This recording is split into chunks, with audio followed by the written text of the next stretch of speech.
शिकायत में ये रहा, जांच कमेटी बनाई गई सीएमएचओ द्वारा, लेकिन चूंकि ये पूर्व में सीएमएचओ रहे राजौरिया जी, आपको पता है कि प्रशासन यानी कि भाजपा से ताल्लुकात हैं, तो ये अपनी प्रशासनिक तौर पर अपना पूरा पावर का इस्तेमाल कर रहे हैं। बार बार कलेक्टर महोदय ने हमें 7 दिन का समय दिया, आज 15 दिन हो गए, लेकिन अभी तक कोई कार्रवाई अस्पताल प्रबंधन पर नहीं हुई है। मेरे को ऑफर 10 लाख का दिया गया था, आपने खबर पढ़ी होगी, तो मैंने इनसे लौट कर कहा कि आप एक काम करो, अपने हाथ दे दो और 20 लाख मेरे से ले लो।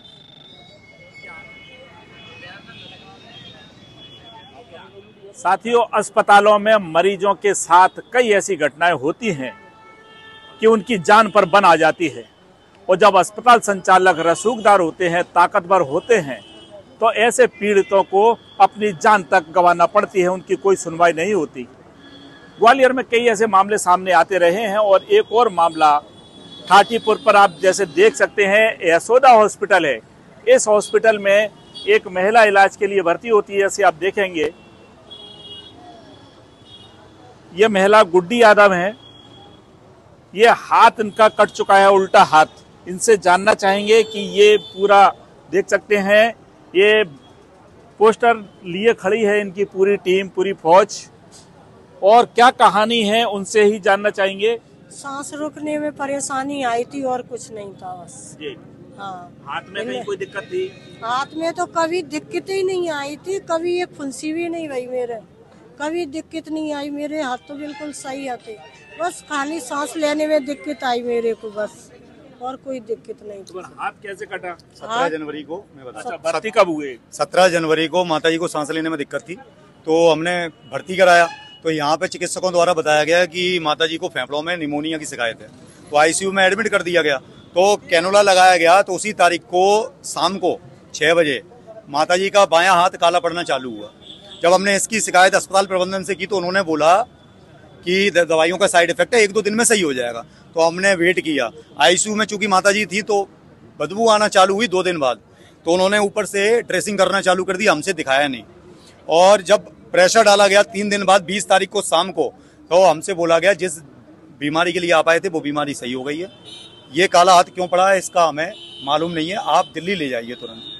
तो 21 तारीख को सुबह हम आनंद फानन में दिल्ली ले गए, जनवरी में ही दिल्ली ले गए। वहाँ के चिकित्सकों द्वारा सर गंगाराम हॉस्पिटल में, वहाँ के चिकित्सकों द्वारा हमें बताया गया कि ये प्रारंभिक तौर पर हॉस्पिटल की लापरवाही थी, अगर आप उसी दिन आ जाते तो शायद हाथ बचाया जा सकता था। अब हाथ कटने की नौबत आ गई है, कितनी नौबत आएगी वो मालूम नहीं है। तो उन्होंने 7 दिन का समय दिया, 5 दिन हम वहाँ रुके, तो ग्वालियर वापस आ गए। ग्वालियर यहाँ पे मनीषा सिंह मैम के अंदर में इलाज कराया, और 20 तारीख को ये हाथ की मनोदशा रही। ये देखिए, 17 तारीख को जब एडमिट कराया था, उस दिन शाम को ये अवस्था थी। ये शाम को 6 बजे का चित्र है।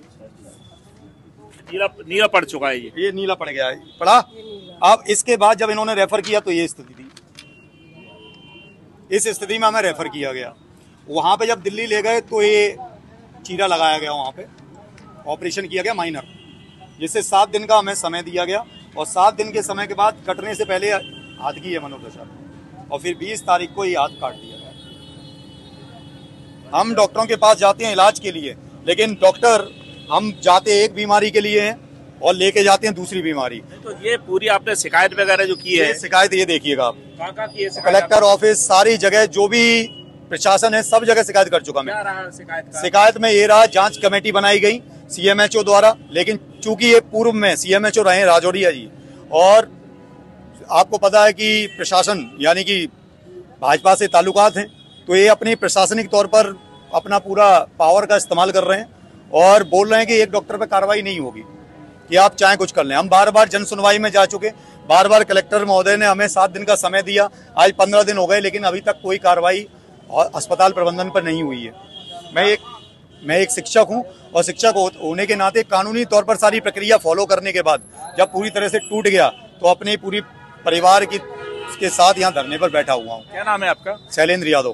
क्या लगता है आपको न्याय मिल पाएगा? मुझे जिस हिसाब से ये प्रक्रिया चल रही है, अगर न्याय मिल रहा होता सर, तो हमें यहाँ पर बैठना ही नहीं पड़ता। डॉक्टर आरोप लगा रहे हैं कि आप 50 लाख रुपए उनसे डिमांड कर रहे हैं। जी, 50 लाख, मेरे को ऑफर 10 लाख का दिया गया था, आपने खबर पढ़ी होगी।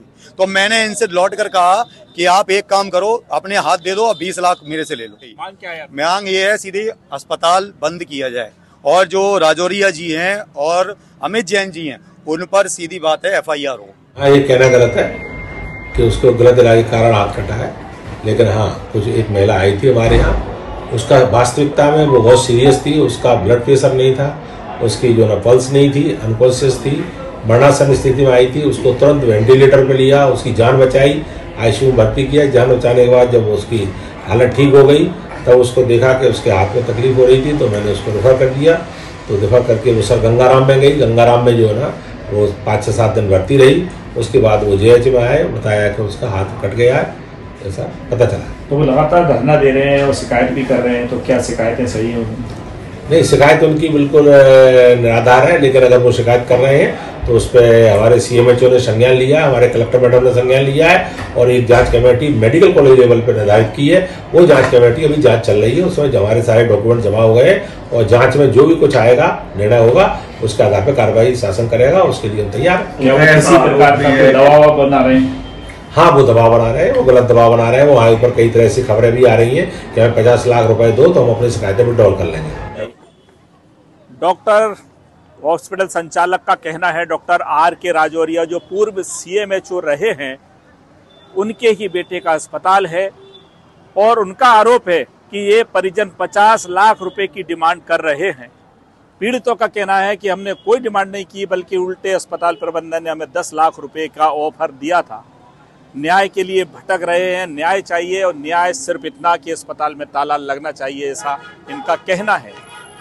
पीड़ित का हाथ कट चुका है, धरना देकर बैठ चुके हैं। अब देखना यह है कि प्रशासन ईमानदारी से जांच करता है या किसी न किसी दबाव में इस जांच को ठंडे बस्ते में डाल देता है और पीड़ित इसी प्रकार से अपना हाथ कटा लिए पूरा जीवन यापन ऐसे ही करेगा।